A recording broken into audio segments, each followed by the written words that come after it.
Hello everyone, Shrimati मोहनी देवी Tapadia girls college के इस YouTube channel में आपका स्वागत है। आज हम केमिस्ट्री क्लास में जो टॉपिक आपके डिस्कस करने वाले हैं वो आपके हैं oxidation state of transition elements. आज की इस वीडियो के अंदर अगर अपन बात करें तो अपन जो संक्रमण तत्व हैं उनकी जो ऑक्सीकरण अवस्थाएं हैं वो आपकी किस तरह से होती हैं पर उसके बारे में है इसमें बात करने वाले हैं। देखिए, अगर बात की जाए जो आपके ऑक्सीकरण अवस्थाएं हैं तो जो आपके संक्रमण तत्व है ये जो ऑक्सीकरण अवस्था है ये इसका मुख्य एक अभिलाक्षणिक गुण है। हालांकि इससे रिलेटेड अगर अपन बात करें तो अपने प्रीवियस जो वीडियो था ऊपर ने उसमें भी ये डिस्कस किया है कि कुछ ऐसे गुण हैं जो आपके ट्रांजिशन एलिमेंट्स जो है वो प्रदर्शित करते हैं, जिसमें अपन ने बात की थी कि भी जो आयनिक यौगिक है या कहते हैं जो आपके कंपाउंड है या जो यौगिक है वो क्या करता है, एक तो रंग प्रदर्शित करता है, दूसरा जो विशिष्ट गुण बताया था परिवर्तनशील संयोजकताएं या कहते हैं जो ऑक्सीकरण अवस्थाएं वो, और प्लस इनमें जो चालकताएं हैं या चौथा गुण जो अपन धातुएं हैं अपन उसमें बात की थी। तो ये कुछ विशिष्ट गुण थे जो सामान्यतः आपके जो डी ब्लॉक के एलिमेंट्स हैं उसमें देखने को मिलते हैं या कहते हैं जो संक्रमण तत्व हैं वो देखने को मिलते हैं। यहाँ पर अगर बात की जाए तो अपन ने अभी बात की कि सामान्यतः जो संक्रमण तत्व हैं उनका एक विशिष्ट लक्षण कहते हैं या विशिष्ट गुण है कि ये क्या करते हैं, परिवर्तनशील संयोजकताएं हैं वो इनमें प्रदर्शित की जाती है। जिसमें अगर अपन डिस्कस करें तो अपन यहाँ कह सकते हैं कि सामान्यतः जो इन तत्वों के अंदर अगर बात करें जो इलेक्ट्रॉनिक विन्यास पाया जाता है, सामान्यतः जो ट्रांजिशन एलिमेंट्स हैं इन ट्रांजिशन एलिमेंट्स में n-1 D12 10 NH2 12 जो इलेक्ट्रॉनिक कॉन्फ़िगरेशन पाया जाता है। तो यहाँ पर एक चीज बताई जाती है कि सामान्यतः इसमें उपस्थित इलेक्ट्रॉन और इसमें स्टेरिक इलेक्ट्रॉन मतलब दोनों ही जो आपके कक्षक हैं, चाहे वो आपका N1 माइनस डी कक्षक है या फिर कहते हैं जो NS कक्षक है, दोनों ही क्या करते हैं आपके बंधन में भाग लेते हैं। मतलब यहाँ पर जो बॉन्ड फॉर्मेशन है उसमें दोनों ही कक्षक भाग लेते हैं। अब इसका यहाँ पर एक कारण सुनना है। सामान्यतः यहाँ पर जो इन दोनों कक्षक है इनमें जो ऊर्जा अंतर है, क्या बताया है, जो ऊर्जा अंतर है ये क्या होता है, बहुत कम होता है। ऊर्जा अंतर बहुत कम होता है और इसकी वजह से क्या है कि दोनों ही कक्षक आपके बंधन में भाग लेते हैं। इसके अपन जो है इसका जो अपन एग्जाम्पल है वो अपने जब अपन आपके ऑक्सीकरण अवस्थाएं डिस्कस करेंगे आगे उसमें अपन देखेंगे इसका कारण क्या है वो भी अपन देखेंगे। अब बात करते हैं कि सामान्यतः अपन ने बात की कि भी जो संक्रमण तत्व है उनमें आपके दोनों कक्षक भाग लेते हैं। तो इनकी वजह से क्या है कि इनमें जो है क्या पाई जाती है, परिवर्तनशील संयोजकता कहते हैं या कहते हैं भाई आपके ऑक्सीकरण अवस्था, परिवर्तनशील संयोजकता पाई जाएगी या फिर कहते हैं इनमें ऑक्सीकरण अवस्था पाई जाती है। सामान्यतः इसमें कुछ एक बात करेंगे अपवाद स्वरूप कुछ ऐसे एलिमेंट्स भी हैं जिनमें अपन ने कहा कि परिवर्तनशील संयोजकताएं पाई जाती हैं, लेकिन उनमें किसी तरह की परिवर्तनशील संयोजकताएं आपको सामान्यतः नहीं देखने को मिलेगी। जैसे आपके एलिमेंट्स की बात करें, एक हो गया आपका जिंक, कैडमियम और मर्क्यूरी। ये तीन ऐसे एलिमेंट्स हैं जिनके बारे में पता है कि सामान्यतः इनमें जो ऑक्सीकरण अवस्थाएं हैं वो दो प्रदर्शित की जाती है। इनकी ऑक्सीकरण अवस्थाएं क्या पाई जाएंगी, दो आपको देखने को मिलती है। सामान्यतः यहाँ पर अपन ने बात की कि N-1D और NS कक्षा के दोनों ही बंधन में भाग लेते हैं, तो इसकी वजह से भिन्न भिन्न ऑक्सीकरण अवस्थाएं प्रदर्शित की जाती हैं और ये उसमें कुछ अपवाद था। अब यहाँ पर क्या बताए कि शुरुआती जो प्रथम ऑक्सीकरण अवस्था की बात करें, प्रथम ऑक्सीकरण अवस्था का मतलब यह है कि जो आपकी बाहरी कक्षक है, क्योंकि ध्यान रखना है सर्वप्रथम जो बाहरी कक्षक होगा उसी से क्या किया जाता है, जो इलेक्ट्रॉन है वो उत्तेजित किया जाता है और इलेक्ट्रॉन का रिप्लेसमेंट भी वहीं से होता है। तो जो प्रथम जो है इनमें ऑक्सीकरण अवस्थाएं हैं जिनमें अपन बात करें +1 और +2 की जो ऑक्सीकरण अवस्थाएं प्रदर्शित की जाती हैं। इनमें अगर बात की जाए तो सामान्यतः जो बाहरी कक्षक है या कहते हैं NS कक्षक है, उसी से इलेक्ट्रॉन का जो है आपके स्थापन है वो देखने को मिलेगा, और इसकी वजह से इनके द्वारा पृथक ऑक्सीकरण अवस्थाएं भी क्या की जाती हैं, प्रदर्शित की जाती हैं। जैसे मैं यहाँ पर कुछ एलिमेंट्स लिखता हूँ, उसमें मैं ऑक्सीकरण अवस्था की बात करूंगा कि इनमें जो है ऑक्सीकरण अवस्थाएं किस तरह से आपके हो सकती हैं। तो यहाँ पर देखिए ऑक्सीकरण अवस्था एलिमेंट्स की बात करें तो यहाँ पर 21 से स्टार्ट है। तो यहाँ पर scandium, titanium, vanadium, chromium, manganese, iron, cobalt, निकल, कॉपर और लास्ट आपका जिंक। इनमें बात की जाए तो अपन ने कहा कि भाई इनमें कौन कौन सी ऑक्सीकरण अवस्थाएं +1 +2 ऑक्सीकरण अवस्थाएं पाई जाएगी, क्योंकि यहाँ पर इस स्थिति के कारण। तो स्कैंडियम में +2 +2। अब देखिए क्रोमियम में सामान्य इलेक्ट्रॉनिक विन्यास होता है 3d5 4s1, जिसमें क्या देखा गया है कि सामान्यतः आपके अपन अगर स्थायित्व की बात करें तो स्थायित्व के अंदर क्या बताया गया है कि जो पूर्ण भरे हुए कक्षक और अर्ध भरे हुए कक्षक है, इनका स्थायित्व क्या होता है, सामान्यतः बहुत अधिक होता है। तो यहाँ पर इसका जो बाहरी कक्षक है, इसके बाहरी कक्षक में एक इलेक्ट्रॉन है, इसलिए इसकी ऑक्सीकरण अवस्था कितनी है, +1। इसी तरह से बात करें आगे जो आपकी +2। अब देखिए अब दूसरा जो ये एलिमेंट है ये भी क्या करता है, आपकी भिन्नता रखता है। तो 3d10 ये 4s विन्यास रखता है। तो यहाँ पर भी +1 ऑक्सीकरण अवस्था और ये +2 ऑक्सीकरण।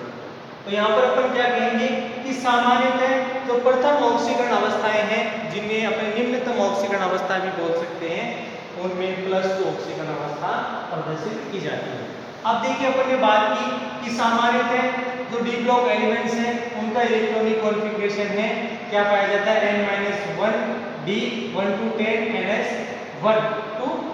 तो यहाँ पर अगर बात की जाए तो यहाँ पर ये तो अपन ने बात की किसमें, ns कक्षक के आधार पर कि भी यहाँ पर ऑक्सीकरण अवस्था है। अब बात करते हैं n-1 d जो कोश है उसके आधार पर जो ऑक्सीकरण अवस्थाएं हैं। तो सामान्यतः यहाँ पर +2 +3 ऑक्सीकरण अवस्था। इसके अलावा बात करें इसके बाद तो यहाँ पर +2 +3 +4। इसी तरह से बात करें +2 +3 +4। आगे बात करें +2 +3 +4 +5। यहाँ पर बात करें +6 भी, यहाँ पर +5। यहाँ पर बात करें +2 +3 +4 +5 +6 +7। और इसके बाद बात करें यदि भी ऑक्सीकरण अवस्था ये तो कॉमन है, तो यहाँ पर +6 ऑक्सीकरण, यहाँ पर +5 +4, यहाँ पर +3 और लास्ट +2 लास्ट वाला। अब यहाँ पर देखिए ये कॉमन वाली जो है मैंने यहाँ पर नहीं लिखी है, आप ध्यान रखें के साथ ही करें।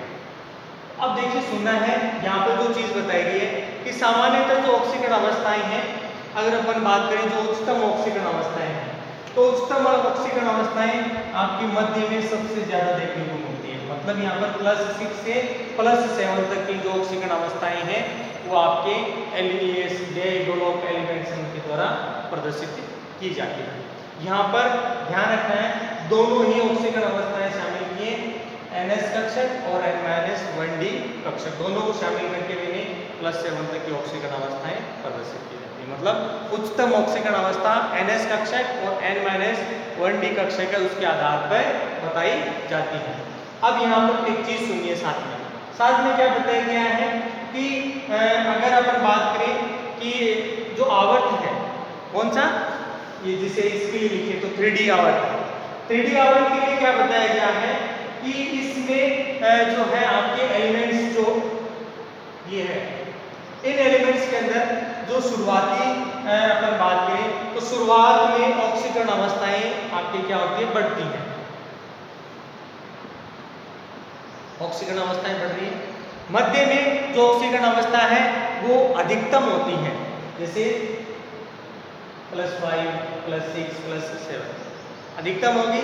फिर क्या बताया कि जैसे जैसे अपन और आगे जाते हैं ये ऑक्सीकरण अवस्थाएं धीरे धीरे क्या होती हैं, कम होती चली जाती हैं। अब यहाँ पर कारण सुनना है, अगर यहाँ पर बात करें जैसे यहाँ पर ऑक्सीकरण अवस्था क्या हो रही है, बढ़ रही है, तो इसका कारण क्या है कि जो आपका डी उपकोष है, डी उपकोष में अयुग्मित इलेक्ट्रॉन की संख्या बढ़ती है और मध्य में क्या होती है, ये अधिकतम हो जाती है यहाँ पर अयुग्मित इलेक्ट्रॉन की संख्या। जैसे क्रोमियम है, क्रोमियम के अंदर बात करें तो कितनी है, 3d5 और s1, तो 6 तक की ऑक्सीकरण अवस्थाएं प्रदर्शित की जा सकती हैं। इवन मैग्नीज के अंदर भी आपका ये 6 होता है, 3d6।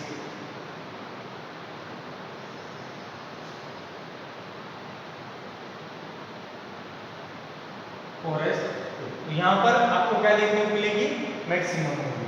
अब यहाँ पर देखिए इसमें 7 तक की ऑक्सीकरण अवस्था, फिर धीरे धीरे क्या है कि यहाँ पर जो अयुग्मित कक्षक हैं उनकी संख्या क्या होती है, लगातार कम होती चली जाती है, इसलिए इनकी ऑक्सीकरण अवस्थाएं भी धीरे धीरे कम होगी। और लास्ट में यहाँ पर देखिए जिंक के अंदर अयुग्मित इलेक्ट्रॉन की संख्या सबसे कम होती है, तो यहाँ पर +2 अधिकतम ऑक्सीकरण अवस्था बनाई जाती है। अब यहाँ पर ये तो अपन ने बात की किसके लिए, ऑक्सीकरण अवस्थाओं की, इनकी निम्नतम है, उच्चतम है। अगर यहाँ पर कुछ एग्जाम्पल देखें, जैसे क्या बताया गया है कि अपन ने बात की कि भी अर्धपूर्ण और पूर्ण भरे हुए कक्षक, इनका क्या होता है, सामान्यतः जो है आपके स्थायित्व अधिक होता है। तो क्या बताया गया है, क्रोमियम अपने आवर्त से क्या रखता है, आवर्त से इलेक्ट्रॉनिक विन्यास कह दें या फिर ऑक्सीकरण अवस्था में विभिन्नता रखता है। यहाँ पर कॉपर के अंदर भी इसी तरह की स्थिति है। तो जो आयरन है उसके लिए एक चीज दे रखी है कि आयरन है सामान्यतः अगर इस आवर्त की बात की जाए तो +2 ऑक्सीकरण अवस्था है वो क्या होती है, स्थायी होती है। लेकिन क्या बताया कि आयरन है इसकी +2 ऑक्सीकरण अवस्था आपकी कंपेयर टू +2 है, इससे क्या है, अधिक स्थायी है। किसकी है, इसकी ज्यादा, क्योंकि स्थायी है वो अभी +3 की है। अब इसका कारण क्या है कि +3 ऑक्सीकरण अवस्था है, उसका मीन ये हो गया कि यहाँ पर इसमें क्या पाया जाता है, 3d5 विन्यास है, वो आपको देखने को मिलेगा। कैसा विन्यास है, 3d5 विन्यास जो है आपको देखने को मिलेगा। जबकि यहाँ पर अगर बात करें +2 होती तो यहाँ पर d6 विन्यास होता, मतलब यहाँ पर सारे के सारे कितनी होती, एक पूर्ण भरा हुआ आपको कक्षक ध्रुव मिलता। तो स्थायित्व क्या हो गया, इसका ज्यादा हो गया, इसका कम। इसी तरह से बात करें जो है आपके जिंक है, कैडमियम है, मरकरी है, सामान्यतः इनमें निम्नतम ऑक्सीकरण अवस्था या कहते हैं +2 ऑक्सीकरण अवस्था पाई जाती है। इसी तरह से पूरा जो डी ब्लॉक एलिमेंट है उसमें अगर बात की जाए तो एक आपका रोडियम और इसी तरह से दूसरा आपका ऑस्मियम जो संक्रमण तत्व है उसमें +8 तक की यानी +8 ऑक्सीकरण अवस्था आपको इसमें देखने को मिलेगी। इसमें एक तो Ru और दूसरा OH। यहाँ पर आपको कितनी +8 ऑक्सीकरण अवस्था इनके द्वारा जो है देखने को मिल सकती है।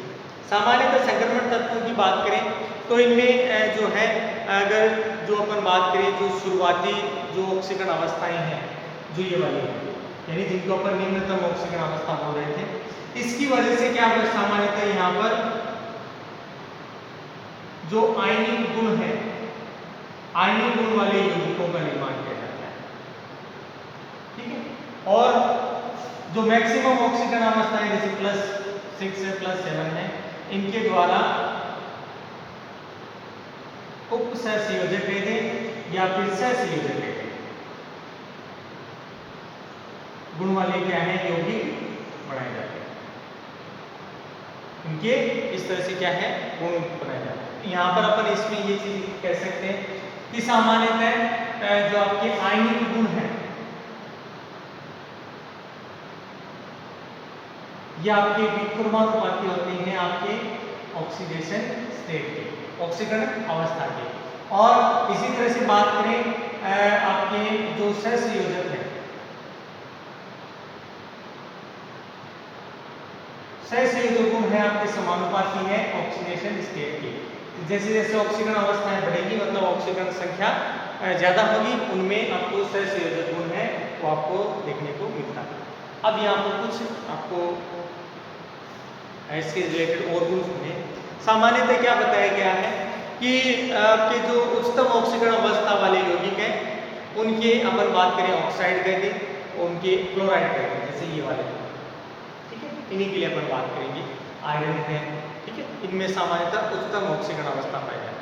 उच्चतम ऑक्सीकरण अवस्था वाले जो यौगिक है उनके लिए बताया गया है कि सामान्यतः इनमें जो है आपके अलग अलग तरीके के यौगिकों का क्या किया जाता है, निर्माण किया जाता है।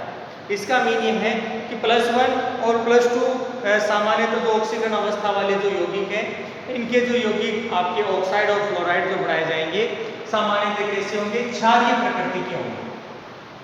किसके होंगे, क्षारीय प्रकृति के हैं, वो आपको देखने को मिलते हैं। अब यहाँ पर क्षारीय प्रकृति की बात तो कर ली, अब यहाँ पर इसमें यौगिक देखते हैं। जैसे मैंने लिख दिया CuO, लिख दिया। अब इस ऑक्सीकरण अवस्था में कैसे बनाए जा रहे हैं, क्षारीय, तो यहाँ पर ये बना दिया। इसी तरह से लिख दूं MnO, TiO, ये यौगिक। इसी तरह जिंक का भी लिख दें ZnO। तो यहाँ पर क्या देखने को मिलता है कि सामान्यतः ये कैसे हैं, क्षारीय। जैसे जैसे उच्चतम ऑक्सीकरण अवस्था वाले यौगिक यानी +3 और +4, यहां पर बात की गई कि सामान्यतः इनके द्वारा यौगिक बनाए जाएंगे वो उभयधर्मी प्रकृति के होंगे, एम्फीडेंटेड टाइप के। तो यहाँ पर आपके देखिए अगर बात करें जैसे Cr2O3, आपके MnO2,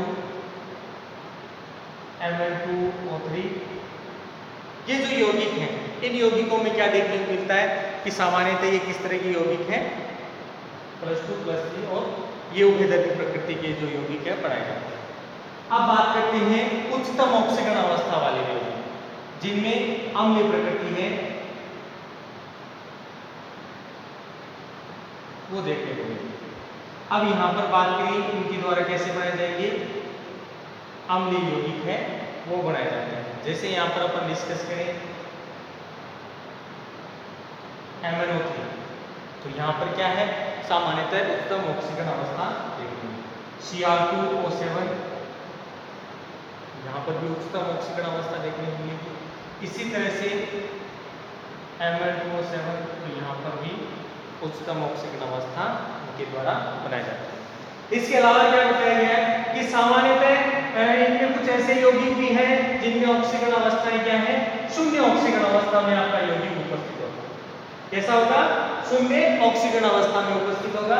तो इसके बारे में देखना है। इसमें बात करें जैसे आपका यौगिक हो गया है NiCO का होल 4, इसी तरह से बात करें FeCO का होल 5। सामान्यतः इन यौगिकों में अगर बात की जाए कैसी ऑक्सीकरण अवस्था है, शून्य ऑक्सीकरण अवस्था पाई जाती है। इनके अंदर कैसी है, शून्य ऑक्सीकरण अवस्था है वो व्यवस्थित होती है। और इसी वजह से सामान्यतः जो आपके ट्रांजिशन एलिमेंट्स के लिए कहा जाता है कि सामान्यतः परिवर्तनशील जो आपकी संयोजकता कह दें या जो ऑक्सीकरण अवस्थाएं हैं वो मुख्य रूप से किसका गुण है, डी ब्लॉक एलिमेंट्स का विशिष्ट गुण है। और ये अपन ने एग्जाम्पल से ये समझा कि भाई ये विशिष्ट गुण क्यों है, और इस आधार पर अपन ने ये एक्सप्लेन किया कि इनमें परिवर्तनशील संयोजकताएं या ऑक्सीकरण अवस्थाएं देखने को मिलती है। तो ये था डियर स्टूडेंट आपके ऑक्सीडेशन स्टेट से रिलेटेड आपका जो ट्रांजिशन एलिमेंट्स के अंदर अपन ने बात की। आई होप यू आज का अपना वीडियो आपको पसंद आएगा। वीडियो को लाइक करें, शेयर करें और इससे रिलेटेड आपके जो नोट्स है बढ़ाते रहें। और इस वीडियो को देखने के लिए धन्यवाद।